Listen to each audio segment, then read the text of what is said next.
The scent of rising yeast and slow-simmering tomatoes was the first language I ever learned.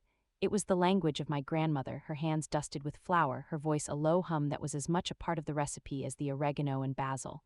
Our family restaurant wasn't just a business. It was a living, breathing entity, the heart of our family, and I was its devoted keeper. From the time I could barely see over the stainless steel counters, I was there. I shelled peas, I polished silverware, I learned the alchemy of turning simple ingredients into memories. While other kids were at the park, I was mastering the precise temperature for a perfect sauce, a secret passed down through generations, a sauce that made critics weep and regulars feel like they had come home. My brother never understood. He saw the restaurant in terms of profit margins and expansion opportunities.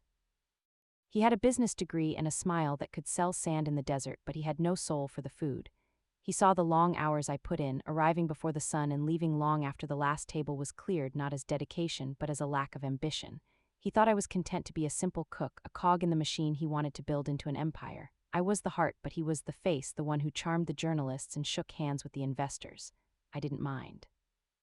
I thought we were a team, each playing our part. I was naive, I was a fool. The change was subtle at first. He started having meetings I wasn't invited to with men in sharp suits who never ate the food, only looked at the spreadsheets. He talked about franchising, about streamlining the menu, about prepackaged sauces to ensure brand consistency.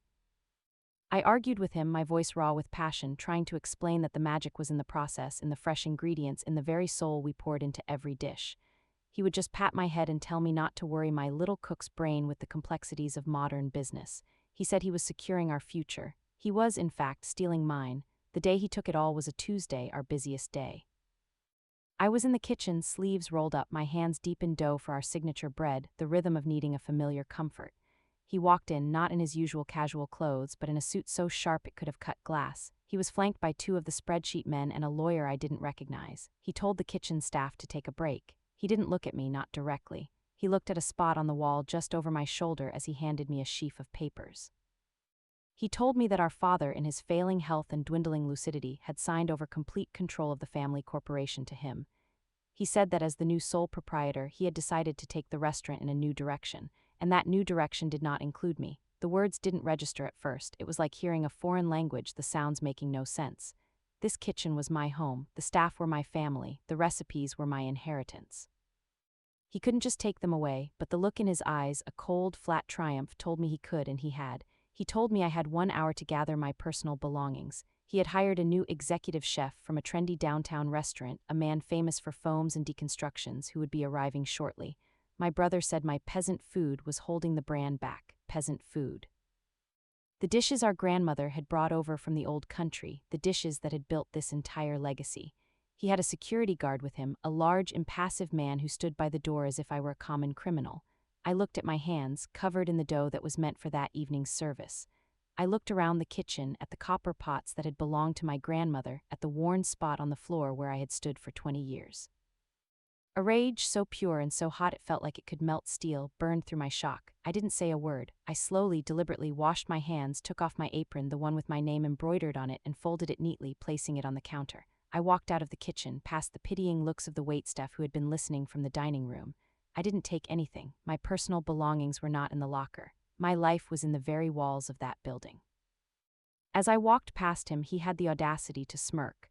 "Don't worry, sis," he said, his voice dripping with false sympathy. "I'll make sure to send you an invitation to the grand reopening." He thought he had won. He had the building, the name, the bank accounts, and the staff he could bully into staying. He had a pile of bricks and a brand. He had no idea that the soul of the restaurant had just walked out the door with me.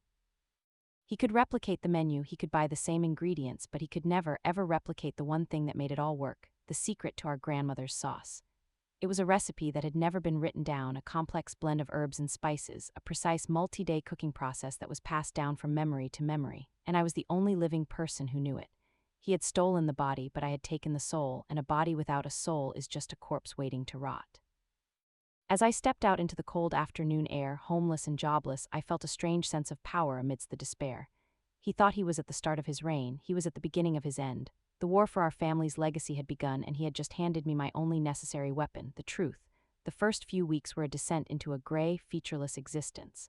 I rented a small, bleak room in a part of town I barely knew, and the silence was deafening.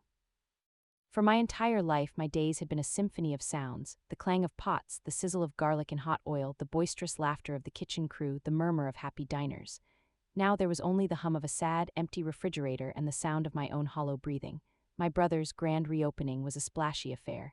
He was in all the local papers, smiling his predatory smile, standing next to his new celebrity chef. They talked about their new modern Italian concept, about elevating the dining experience. They called the old menu stale and unimaginative. Every word was a knife in my heart. I saw pictures of the interior, redecorated in cold shades of gray and chrome, the warm, rustic charm I had cultivated now replaced by a sterile, soulless aesthetic that looked like every other trendy restaurant. Friends, or people I thought were friends, would call me, their voices filled with a mixture of pity and morbid curiosity. They told me they went to the new place. They said the food was interesting. That was the word they all used, interesting. No one said it was delicious. No one said it felt like home. The first sign that his empire was built on sand came from the food blogs. The initial reviews, fueled by the hype of the relaunch, were cautiously optimistic. They praised the presentation, the brave reinterpretation of classics, but then the old regulars, the people who had been eating at our restaurant for decades, began to comment. "Where is the sauce?" they asked. "This tastes close, but it's missing something. It's like a photocopy of a masterpiece. All the lines are there, but the color is gone." My brother, in his arrogance, had kept the signature dish on the menu, calling it a nod to the past. He thought he could crack the code. His new chef, for all his Michelin star experience, couldn't do it. I heard through the grapevine of suppliers, many of whom were still loyal to me, that they were working around the clock trying to reverse engineer the recipe. They ran chemical analyses, they spent a fortune on exotic spices, they failed. The sauce was their Everest and they were stuck at base camp with no map. The problem for my brother was that the sauce wasn't just a sauce, it was the base for half a dozen other dishes on the old menu. It was the heart of the lasagna, the soul of the braciole, the magic in the soup. Without its authentic flavor, the entire culinary structure collapsed. The food wasn't bad, it was just generic. It was Italian food you could get anywhere. The magic was gone. His desperation became a source of grim satisfaction for me. He started calling. The first time, he was arrogant. He demanded the recipe, said I was being childish and sentimental, and that I was hurting the family legacy by withholding it. I told him he had destroyed the family legacy and hung up. The second time, he tried to bargain. He offered me money, a one-time payment for the intellectual property. I laughed. How could he put a price on our grandmother's soul? I told him to enjoy his interesting food and hung up. The third time, he was a broken man. The restaurant was losing money. The celebrity chef, his reputation on the line, had quit. The glowing reviews had turned into scathing takedowns, lamenting the loss of a city institution. He was begging, his voice cracking over the phone. He offered me a partnership, a share of the profits. He said we could rebuild it together. That was when I knew I had won. I told him that he had never wanted a partner. He had wanted a workhorse he could dispose of when he was done. I told him that the restaurant he knew was already dead and he was the one who had killed it. Then I hung up for the last time. While he was crashing and burning, I was slowly, painstakingly starting to fan my own ember back into a flame. I took a job in a small neighborhood diner, a place with cracked linoleum floors and a cook who cared more about his customers than about his image. It was honest work. I reconnected with the simple joy of cooking for people, of seeing their faces light up with pleasure. I wasn't a brand, I was a cook again. I started a small, cash-only lunch delivery service out of my tiny apartment kitchen, making just one thing: my lasagna made with the true, authentic sauce. I used the old suppliers who quietly sold me ingredients, extending me credit they knew my brother would have cut off. I sold it through word of mouth, through an anonymous social media page. At first, it was just a few orders a day, then dozens, then hundreds. People would share it, their posts filled with an almost religious reverence. The sauce is back. This is the real thing. I was becoming a legend, an underground food hero.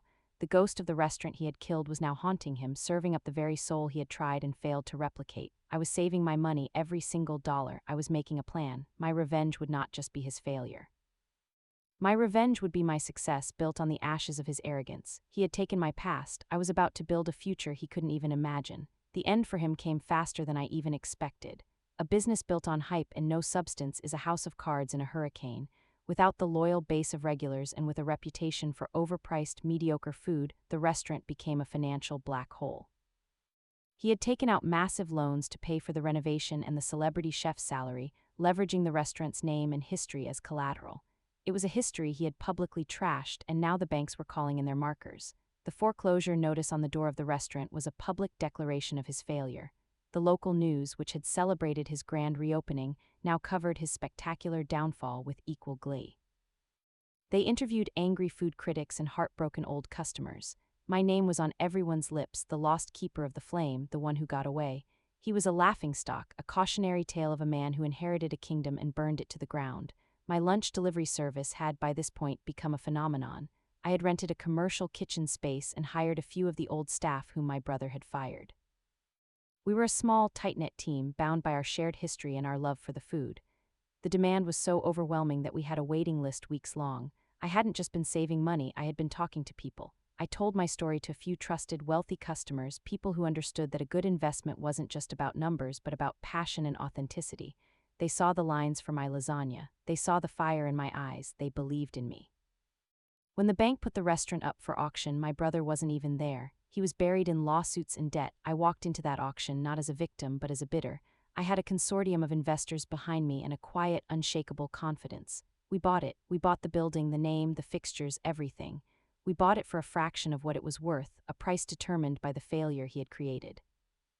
I stood in the doorway of the restaurant that day, the keys feeling heavy and real in my hand. It was dirty, neglected, and stripped of all its warmth, but it was mine, truly, legally, and spiritually mine. The first thing I did was tear down the cold, gray decor. We brought back the warm woods, the checkered tablecloths, the photographs of our family, of our grandmother. We lit the fires in the old brick oven. I walked into the kitchen, my kitchen, and it felt like coming home. The smell was wrong, stale, and sad, but I knew how to fix it. I spent 2 days, just me and the big copper pot, making the first batch of sauce. As it simmered, filling the air with the aroma of my childhood, of my entire life, it felt like I was performing an exorcism, driving out the ghost of my brother's greed and bringing the restaurant's soul back into its body. We reopened a month later. We didn't do a splashy press event. We just unlocked the doors. The news had already spread. The line of people stretched down the block and around the corner. They were crying, hugging me, telling me how much they had missed this place, how glad they were that I was back. It wasn't just about the food. It was about community, about legacy, about the triumph of authenticity over cheap imitation. My brother, I heard, left town. He couldn't face the humiliation. He had tried to steal my life's work, but he had failed to understand that my work wasn't the building or the brand. It was in my hands, in my memory, in my heart. He could never take that. Now the restaurant is more successful than it has ever been. We have expanded, but on our own terms, slowly, carefully, ensuring the quality, the soul, is never compromised. I stand in my kitchen, a place I was once thrown out of, and I am not just a cook. I am the owner. I am the legacy. The betrayal was the most painful thing I have ever endured, but it was also the fire that forged me into the woman I am today. He forced me to see that I was never just a caretaker of my grandmother's dream. I was the dream itself, fully realized. And that is a recipe he could never even begin to understand. Thanks listening this story. Now I want to hear your thoughts in the comments. Your experience might be exactly what someone else needs to hear right now. Share this story with your friends and don't forget to leave a like and subscribe to Revenge Laura for more episodes.